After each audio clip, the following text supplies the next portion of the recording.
Yeah, I started reaching out to LinkedIn users on construction. Yeah, that's a long dance, but I'm sure it'll be worth it. I've had some luck with it. I just unfortunately have not been able to work with these people because, well, that pesky day job thing. So, but Yeah, more absolutely. morning, Al. You're on mute. There you Good go. morning. Good morning. Driving in, I see. I am. Nice Yeah, background. I'm already here, sitting at the table because video quality is kind of important since I'm posting them on YouTube. So, but Yep. Chad, what lead generator did you join?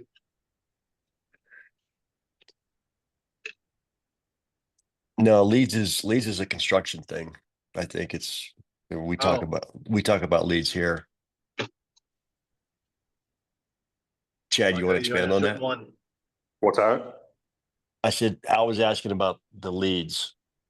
Oh, okay.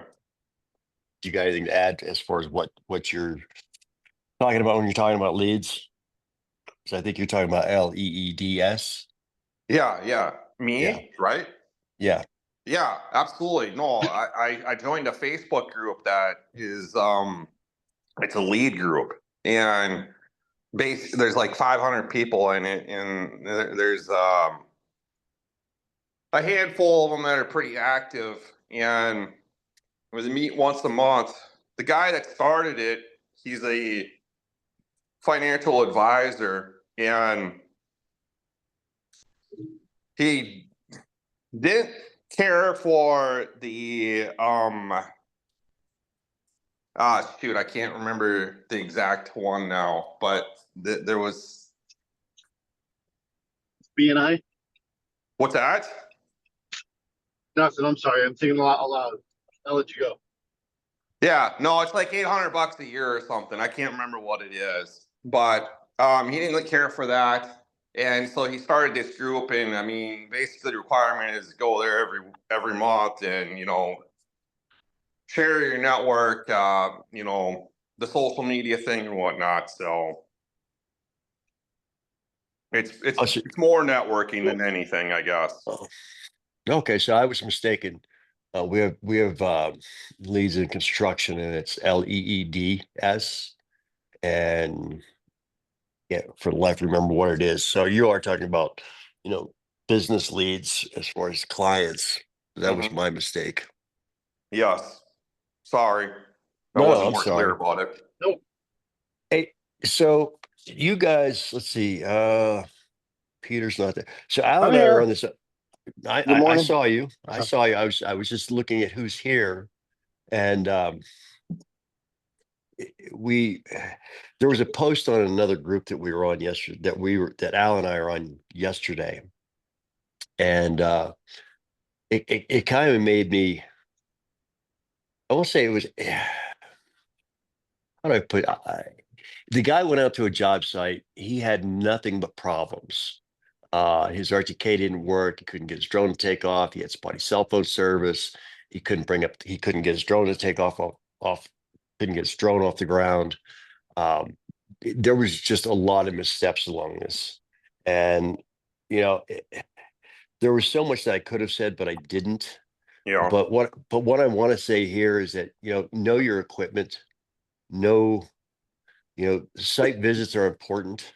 I mean, I always try to get out to a site. And I mean, unless it's in a neighborhood where I've done a job before, if it's a new area, I'm always going to get out and get that firsthand knowledge of what's going on the site. Do I have cell phone service? Because that's always an important one, especially when we're talking about accuracy, so we can pull end trip corrections for our drones. Yeah, for sure. And And RTK won't connect right, so on and the that's another drone. thing. So I'll post up in the meeting notes on the site. I'm right in the middle of a video right now. It's like 2 hours long. And it's from a company here, or not here in Denver, out in Washington. I think they're in Bellevue. Aerotos. I may have spoken about them before, and I've posted in DLC on them, and I've also posted on Survey School video by them, and it's the validation video where the guy talks about getting 1/10 of an inch.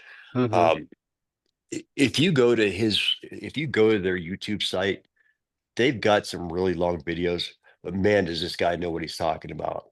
Um, it's actually the video in the middle of right now is survey practices or best drone mapping practices or something like that. And one of the things that he talks about is, and the reason I'm jumping on this and moving on from that last one, because he was talking about N-trip and the corrections that we're getting from our drones from an N-trip network are not actually the best thing that we could do. Because if you think about it, and the way he lays it out is that your drone is flying 30 feet a second or whatever speed it is, and you're getting data from source, you're getting it over your phone, over a network, and then that's sending that to the Wi-Fi on your controller, which is then sending that to your drone. Yeah, there's a lot of latency in there. There is a lot of latency there. And his recommendation, and I've thought about doing this. I just haven't done it, and I should have done it on this last job because I had nothing but problems there. But is to set up a local base station. It doesn't matter whether you have a known point or not. You can correct for that after the fact, but you should be setting up a base station over a known or unknown point and just casting your corrections, your RTK data from that To the N-trip. to your drone. I mean, to your controller. So the way Does that connect to the N-trip though? So let me work this out here, Okay. Chad. I'll get there. So the way you would set it up, okay, and I can only speak to AMLID, that because that's what I have. That's what I almost know. I mean, there's still some learning going on there. You can go into your settings on your controller or in your AMLID unit because it can be configured as a base or a rover. I use it in both configurations. I've used it in both configurations, I should say. Now, the process going forward for me is I'm going to use N-trip to shoot my ground control points. So my AMLID will act as a rover at that point because the rover's not really moving around. I mean, you move from point to point, but you're not going anywhere near as fast as that drone. And if you don't have a fix, you see it on your screen. So it's like I just got to hang out here for another 30 seconds and I've got my point. For that, I will continue using that N-trip. But moving forward, I'm going to set my base up, go in there and configure it as a base station.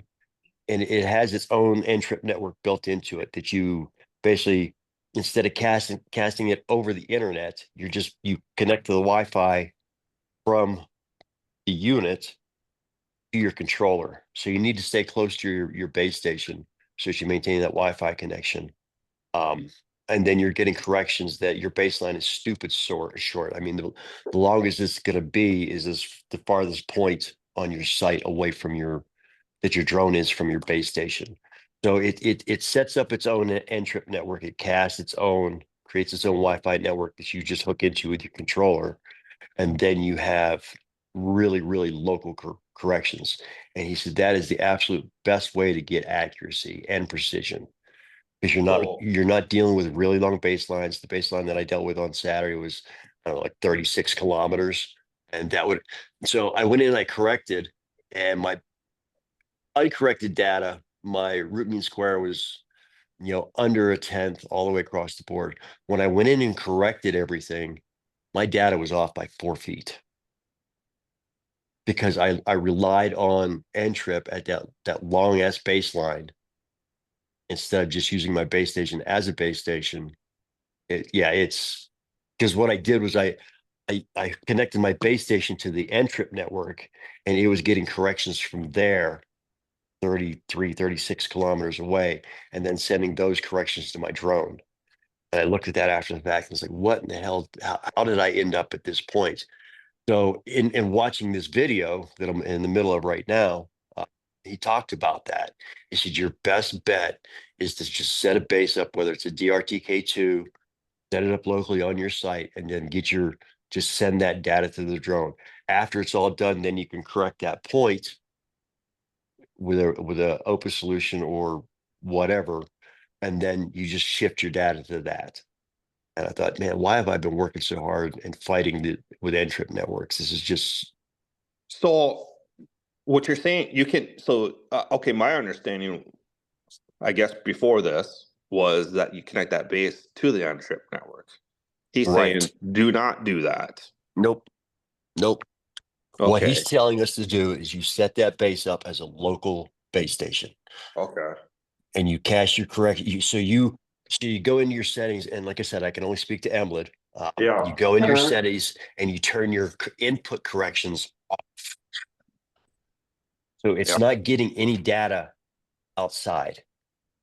So you're not like with these, and out here in Colorado, I have to deal with a lot of long ass baselines, and I don't like to go over 20 kilometers because data has shown me that that's where it starts to grade for me, depending on where I am.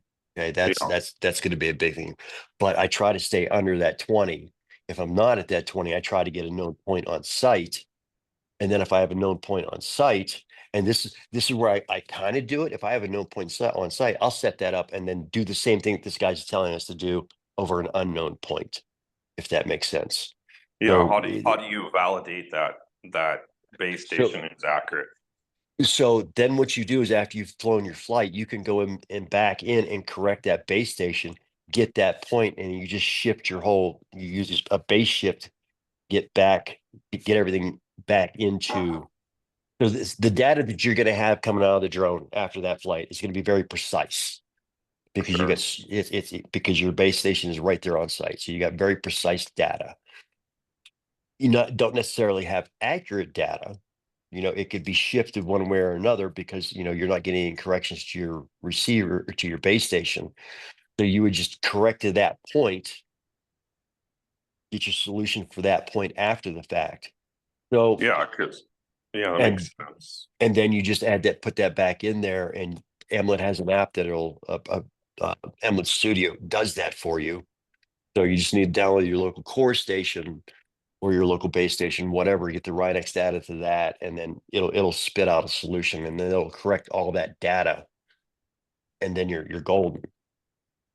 Did I you just post that video to this network? As well, you posted as a DLC and that other. I post. You're right. The validation one I posted both um, the survey school and actually I think I may have posted it on this one also, but I know Yeah. posted on DLC. I seen there was And a video here. Yeah, right, I think that's the first one I posted here. But if you go down I'm not even. It is a rabbit hole.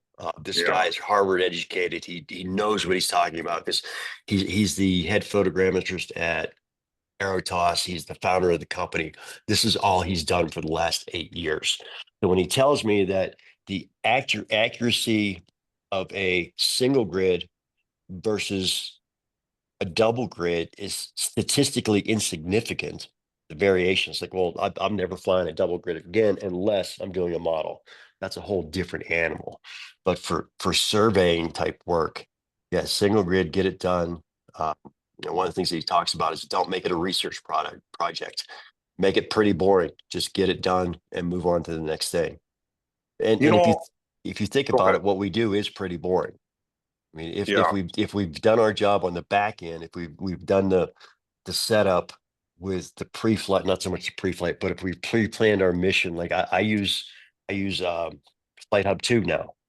I just sit at my desk, I pull up where my location is, I put my polygon in there, I set it up, I download it to my controller, and I'm done. I don't have to do anything on site except for go out there, pre-flight my bird, which I've probably already done that morning before I left the house because it's nice and comfy and warm in my house, or nice and cool and comfy in my house in the summertime. So all I got to do is get out there, start the drone up, connect it to a base station, press play or press go. So, but you started to say something, Chad. um, do you, well, I guess the question is, do a lot of these construction companies, are they looking for the actual model, the actual 3D model where I've you never, grid? I've never, never, not up to this point. I have not been asked to do a model. So it's more of the DSM and the DTMs Yep, they're and they're looking at contours. they're looking for contours. They're looking at just to be able to look at uh, um, an ortho from this date and an ortho from this date. Yeah. Like, oh, okay, so we could actually see the change here. Now, if you got the money, you spend it on drone deploy, and you can do the little slider thing in there, or you do Sure. like I do and put it on your website. You Okay. can do that. But yeah, I don't have that money either.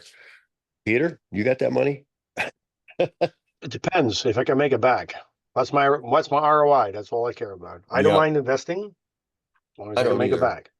I don't either, but it's just it's one of the features that is really sweet with drone deploy is that you can go back over time if you started a project from bare earth and you followed it all the way through and you're flying it every 2 weeks and then once a month. You can You do can that ju- in Pix4D Cloud too. You Yeah, got to go to the advanced. yep. So the regular one is $59, which I've been doing for 4 months now. That's where I basically upload all of my maps and I share links with people, or links to my website or something like that. But if you want to do the time slider, it is the advanced version, and then it's $249 a month. That's still less money than Pix4D. Yeah. No, 'Cause it then fixed drone or deploy. drone deploy was like That's what I six or meant, eight drone hundred deploy. dollars a month. How much? Yeah, Like $600 or $800. I don't remember which. Jesus.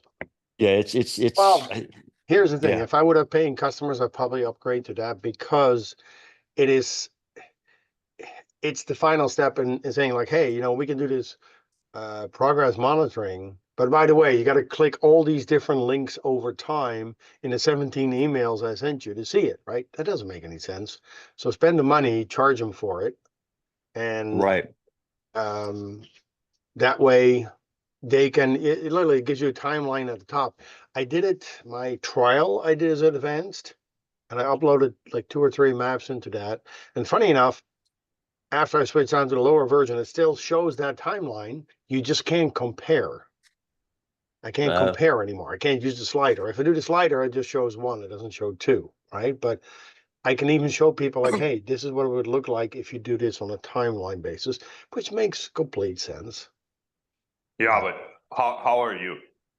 I mean, how are you billing your customer for that? And on a cloud service. So for an example, like managed services IT, I mean, I know a lot of the companies there's a 50% upcharge. I mean, once you did something like that, man, you're talking quite the significant change in pricing on construction monitoring, even though that it's still peanuts for these companies. Right. But It is. one quick ahead, Peter. question. You said something about IT companies charging 50% for that, and then I'm trying. I didn't quite 50% get it. upcharge, yeah. I mean, for No, any but cloud service that you so the way I would look at it is like, okay, I can't charge one customer for the full amount, right? So you could say like, hey, the other thing I want to do is add an option like, okay, how long do you want the data to be available, right? After a certain point, that data is going to disappear unless you want to keep it available, and you just come up with a charge. In this case, if they say, hey, yeah, I know we really like that time, be able to do different times. Okay, I fly for you every other week or every week. And you say, Yeah. okay, my first customer will pay for 25 or 50% of this. So I'm adding $50, $75 to the charge, right? It's like, hey, this is one of the options I have. There's a cost involved to it. And you add a little bit, you look at a month and say, okay, if I want this customer to pay, let's say $100 of my 249, then I'm adding $25 per flight, right? Yeah. Secondly, guys, remember, this is a game we used to play with customers all the time. You make a quote. They ask you to break it down what the different things are. You don't want to break it down because you don't want to be nickel and dimed on every little thing. And Mike and I were talking about it. Hey, I'm adding the cost of taking a financial payment. So my payment cost, I'm adding that into a quote, right? And it just goes under administrative or other. I'll come up with a name, or I'll just add it to something else. And I'm not going to put that as a separate line on the quote. I would just say, hey, what is it that you want to do? This is, and here's the trick you do. Instead of saying like, what would be really good for you? You say, what a lot of my customers do? they add the timeline to it because then you have everything in one spot and you can click and they're like, oh yeah, that makes complete sense. So you want that too? Yeah. They never know what the price difference was without it. Hey, Peter, I'm going to pick on you for just a moment. Yeah. You and I had a really long conversation yesterday, which that's awesome. I enjoyed the time on the phone. But relate to everybody here on the call what you did for 20 plus years. So that Oh, you have so that they have a reference point that you're speaking from a place of knowledge, not just bullshit. something that you just read in a book. So go ahead. Yeah. So I worked for a medical device company and we sold, medical devices starting at 250,000 to over millions of dollars.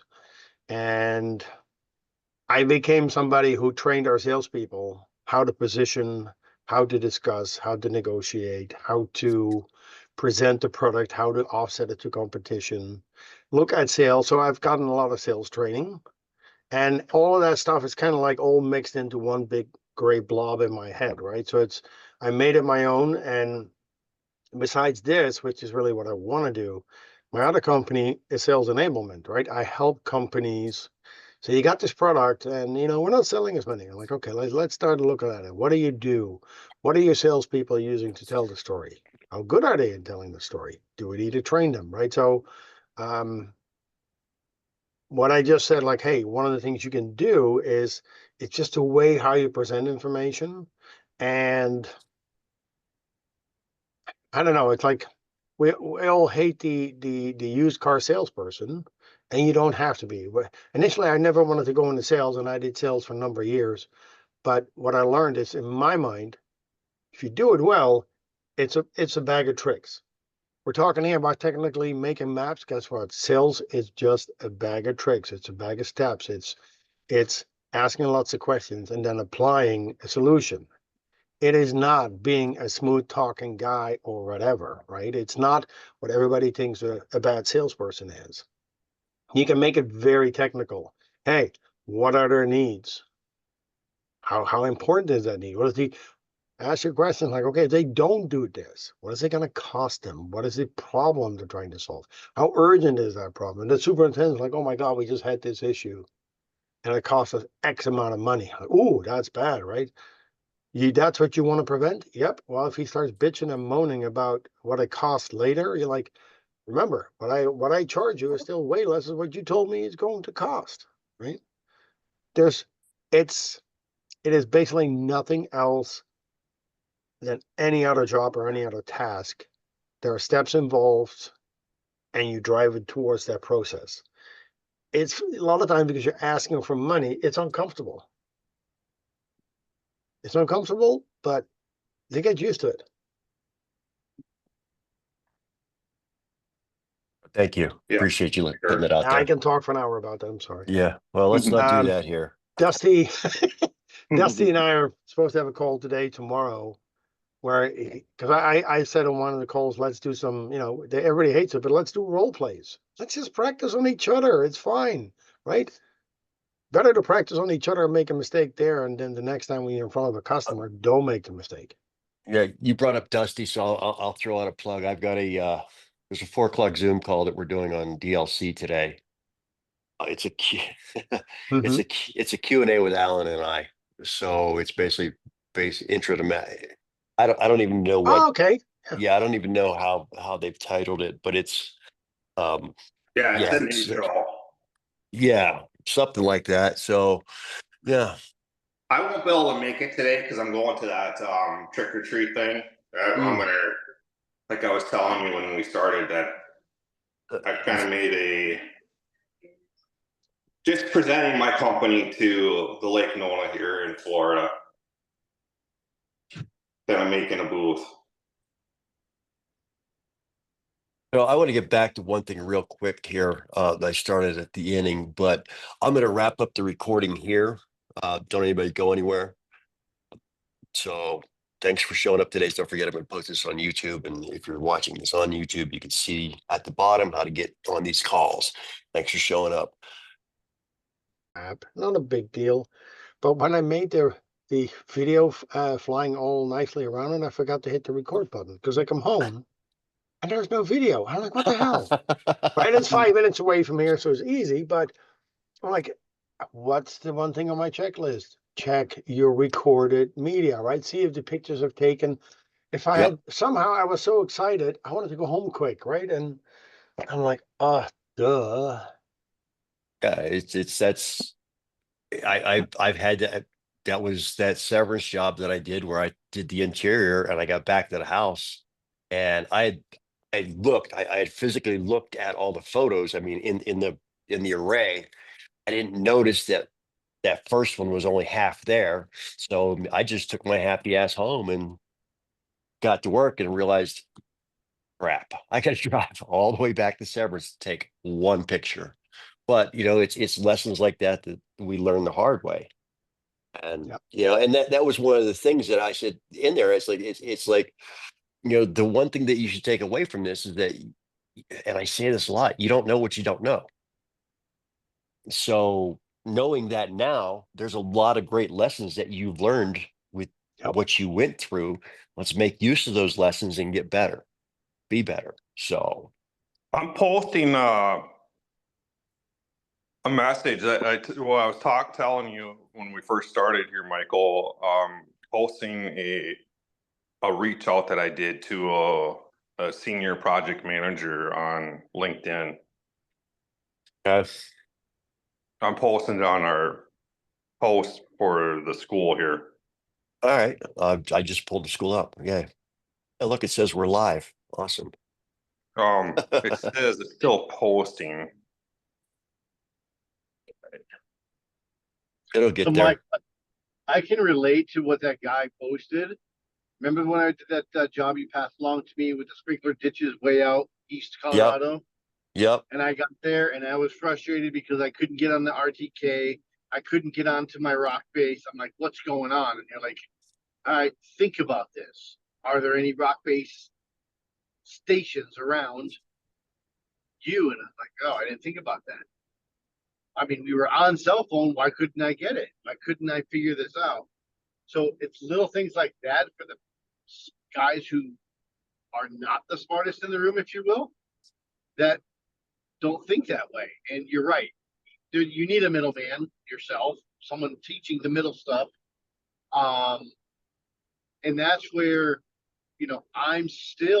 I'll be there for a long time and I'm okay with that because I'm learning it. But I related really well to him. And as I said yesterday, I showed up with not a dead battery, but it was dying in my last flight. I'm like, crap, now I got to go back. So these things are going to happen. And I felt for the guy because I knew exactly what he's going through, but he was way off kilter. And I wanted to mention this drone call. I should say this mapping call you have in the morning. The speed limit is 55 miles And per hour. I wanted this, but I didn't want to post it there. I didn't, like you said, it's not the right place to post it. And I'm just still on the fence about that. But I almost DM'd him and said, join us here. But Yeah, yeah, send him a DM. I mean, I'm Yeah. not doing it, so I Right. if somebody else does it and it happened, that's fine.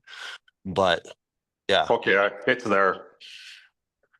yeah, I wanted to talk about that with you today because I was perfectly fine inviting him, but I didn't want to muddy up waters with other boards. I'm reading it right now, Chad. Okay, thank you.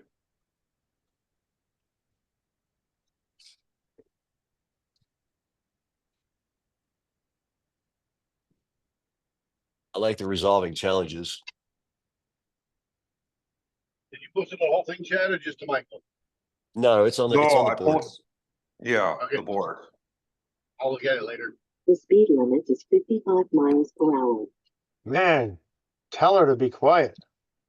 Hey, Why don't I see it? oh, so Chad, you're talking about Site Scan 360. Is that your own idea or My because own, Site? yeah. So, okay, so where did that come from? I met with Root and, he's like, go talk to these users of construction. Identify all their problems, go home, build a solution, call the solution a name. And the whole idea comes from you guys hear of Alex Hormez? Well, the guy that started Hormozy, yeah, the The guy guy- that owns what the platform that I use. exactly Yes. the guy that started this platform. He's got a book called 100 Million Lead or 100. Well, he's got that one too. He's got 100 million leads and 100 million offers. And that whole idea came from the 100 million offers. It's basically find all the problems, go home, find a solution for all the problems, build an offer, call the solution a name. So SiteScan 360 is a solution that I would package together. That's what I'm calling it. 35 Okay, Now, miles so yes, Esri has a product called SiteScan, which I didn't realize until after the fact. that's why I asked, because it's like I think that's an Esri product, and I just pulled it up, and yeah, it is. So And you I might asked the DLC community about finding patents, and Mm. because heard David talk about it before, and I've looked everywhere for it, and they actually don't have a patent on SiteScan you mean But when a you say copy patent or a trade or name, or trade name trademark. Yeah, or yeah, no, because copyright? patent Yeah. is different. Yeah. but yes, a patent's different. I mean, a trademark. That the name is not trademark. Then I would say, because it's so close, if this is you really want to use, I don't know, it's not that much to do a trade name. I would almost say grab it, because they're going to say, hey, it sounds like ours. I'm like, well, it's written differently, and I got the trademark, so nobody can do anything about it, right? Yeah. Well, I mean, ultimately, it's like, okay, I mean, just even forgetting about that. I mean, it's my message. I mean, this is what I've reached out to him about, and And I've got side no scan response. being the whole construction site, so meaning, we're gonna basically, the 360 says, hey, it's all encompassing, right? That's what the word 360 basically says. Exactly. The whole idea of the 360 is from their bidding process to the end result of marketing to their customer. Because Michael, I was thinking about, like, hey, that's a pretty cool name for the MEP scans, but Yeah. So looks like somebody already has the name as far as a website goes. And the reason I say that, because I just punched in SiteScan 360, and it takes me to a site that is, There's a It's- website out there. well, it's not it's yeah. a sketchy website, meaning that it took me to another page, and then I got a warning that this site is not safe, and then I went to the Oh, I didn't website get that anyway. even with my Brave one. All Yeah, right. so, And it's but .co. It looks like a US company. so, Well, it's but probably registered in the US. It's probably a different company, different yeah, outside it the could be. US. So the name, it looks like it is probably somebody owns that name, but they've not It's done in anything. Australia. They've not done anything with it yet. So you may pay a Well, premium to get that .com, but I mean, I have SiteScan 360.co, and it's clearly somebody who does drone modeling, oh, 360 data fusion, Blender, construction monitoring. So it's a drone pilot in, from the city name he shows, a Brisbane city. I think that's Australia. Queensland. That's Australia. Yeah. And I'm at sitescan360.com. And like I said, it looks like somebody already owns that, but they've not done anything with it. Yeah. That's where I got the sketchy warning on my browser. So, Yeah, got the same thing here.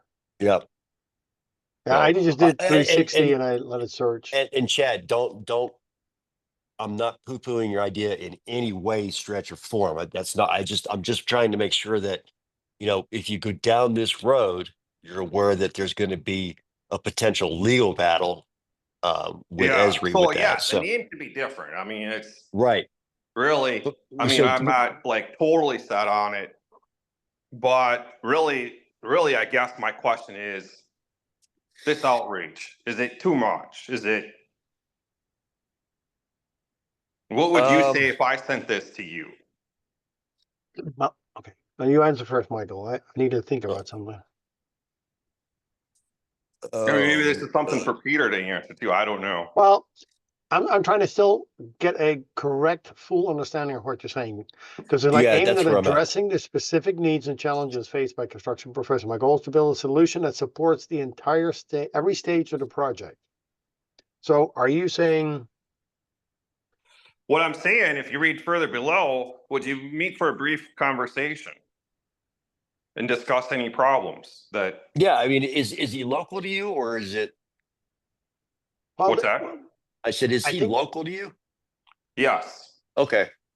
what I guess what I'm a little confused about is the part from bidding to completion, right? Because where, what part of his timeline or process line can you influence? It's when they basically, I guess, start building, right? So the part where you say bidding, I'm like, okay, what do you mean by that? Or is there something I'm not aware of? Which is very likely. Are you talking about bidding for a piece of land that they see and say, hey, fly that land to tell me if it's whatever? Or Would like to work with them to help them solve all their problems from the point where they're starting a project to the point where, I mean, even before they start got the it, project. got it. Complete it. What are your solutions there? Are you That's the whole idea. Figure out what all their problems are, then build the solution. okay? I So understand the that. message is confusing. But here's my thought. You're an IT guy and a drone pilot. So what do you know about that whole part before we start building? Because I might have problems with local licenses or whatever, right? And then he might tell you 15 problems, but you can only solve 3. Well, guess what? That doesn't make you look good then, right? So that's why I'm like, my thought is a little bit narrow it. My idea down. was to give them a backstory of me. Whether that's a necessary thing or not, probably, maybe it's not. Well, if I receive this, right, and I'm not in the building world, but if it doesn't matter what I do, if somebody says, hey, I can help you from beginning to end, then I expect that the person I'm going to talk to is somebody that has experience from beginning to end, right? And I guess that's the thing I feel when I read it. I'm like, but Chad, you're going to set yourself up because, like I said, he might give you 15 problems. There's only 3 you can do something with. And that's the guy's like, well, you can't help me with all those other ones. When your statement is like, I can help you from beginning to end, right? I think my thought is the timeline or the part of stuff that you can help with, make that more applicable to the services that you can offer. So from a pure So, marketing or product placement, it's like, if very simple, my company made one little piece in a full treatment of a cancer patient, right? So that's what we talked about. I didn't talk about, blood tests or patient registration issues because I had no solution for it, right? I'm I was not the expert on it. I couldn't be as a salesperson, you're not selling, you're a consultant, right? Because that's what you're doing. I like that. It's like, hey, help me with your problems and I'll see how I can help you. And I've done it where customers say, well, this is my problem. Like, you know what, I'll be honest, I don't have a solution for it, but I do know a company that does, right? And you continue to be the consultant and you become a trusted partner so that the time when they can use your solution, they'll definitely think about you. Mhm. Well, like I said, that's the only thing I feel when I read this. I'm like, from bidding, okay, what is your expertise in bidding that you can offer? so where I would go with that, and yes, that is the complete life cycle on that. And I would change bidding to estimating because that comes even before a bid is submitted. Yeah. I would go with, we can add it. No, it's gone because I saw Robbie show up. Yeah. Uh, you know what, Chad, let me put some thought into that and I'll either give you a call or respond. I'll probably do both. Sure. But so maybe change it from the, solutions to problems encountered. Oh, that's not going to work either. Well, let me ask something else, Chris. When you say estimate, right? So tell me if this is the line which works, because I don't know if it works this way. That you got a builder, they want to build a couple of houses. They have a couple of different properties in mind, right? Hey, we can buy this piece of land, that piece of land, and that piece of land. Is there a value for us to go out and map those pieces, show them elevations, how much dirt they have to move? That's a value we could offer at that moment, right? Or is that Absolutely. completely out there? It is. Because they probably have a surveyor do something of it. And again, I'm almost like, I don't want to become a competitor to the surveyor because you need them, right? At different times. You got to be the guy that makes the Yeah. surveyor look even better, right? Right. That's And one to ponder.